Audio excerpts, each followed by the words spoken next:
Hello, this is our first unit. We're going to be talking about still life and what makes a good still life painting. The main reason we start with still life is because it's easier to paint something that's not moving. It's also a great way to learn about composition. So here we go.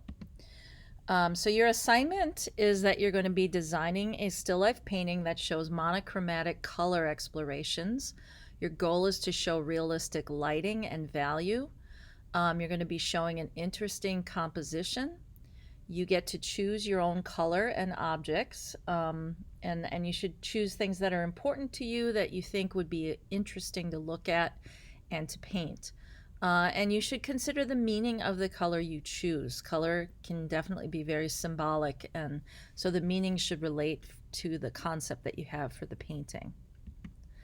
So as we've learned, mono means one and chroma means colors. So you are choosing one color plus black and white to show a value range in your painting. And remember, value means the range of white to mid colors to darks and to black. When we add white to a color, we call that a tint. When we add black to a color, we call it a shade. So composition is critical to this painting. In fact, I would say it's probably the most important thing aside from learning how to blend.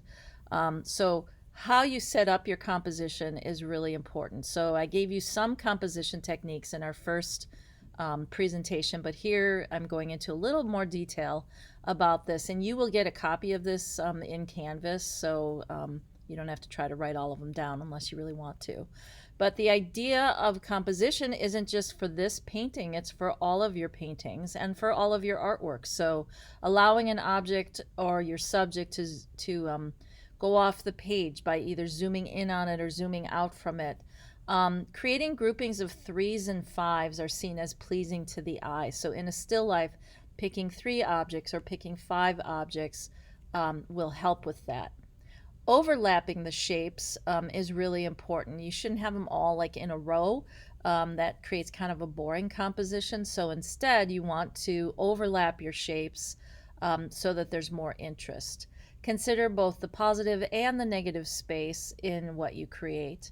And have interesting negative spaces, which is the space around those objects.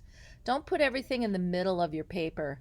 That's called the belly button approach, and it's kind of boring. It also makes everything kind of float, and it just feels odd. Like I said before, don't line objects up all in a row. Vary that line of where the objects are. And then use various sizes, heights, and shapes to the objects you choose to put in.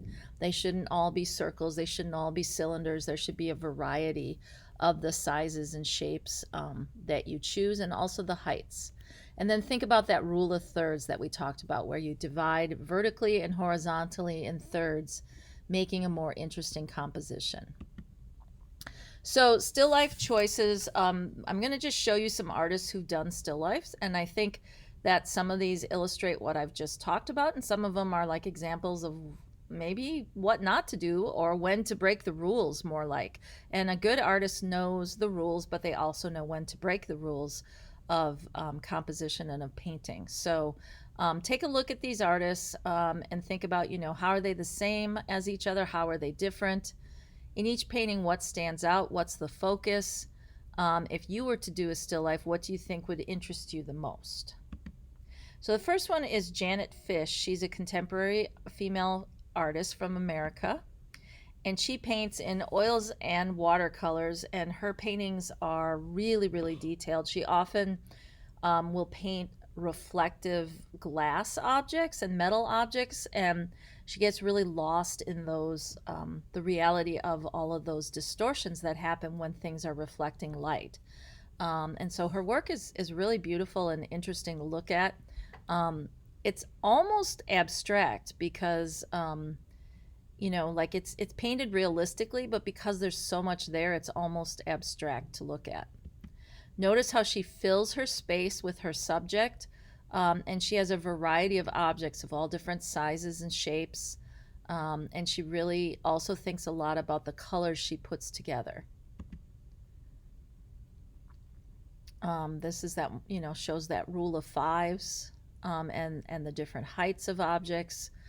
It's also a great example of the rule of thirds, dividing it vertically and horizontally to show the thirds. Here's one more by Janet Fish. Notice how her background is important too. She doesn't just paint it one color. She looks at what's in the background and includes it, and it helps define and frame everything else. It also helps with the color. The next one is Giorgio Morandi, and he's an Italian artist. And his are way different than Janet Fish, so they're much more simplified compositions. These are called shoe lasts, and it's what a shoemaker uses to stretch the leather when they make shoes. And so he's broken up the space in a very interesting way. The negative space and the way he paints it almost becomes a positive shape that's treated equally as the actual objects. You can see here he's kind of lined everything up all in a row, like I said not to do, but it works because he's broken up the line with different heights, and there's a lot of shadow in there. One more by him. Again, different heights, different shapes. It is kind of in the middle. It's not my favorite composition, to be honest, but I show it to you so you can just see what artists do. It is a really good example of a monochromatic still life. So his are very single color plus black and white. We're looking at grays and beige and just very monochromatic. There's another one. That's a pretty cool composition. 3 objects. The shadow almost becomes one of the objects, which is interesting.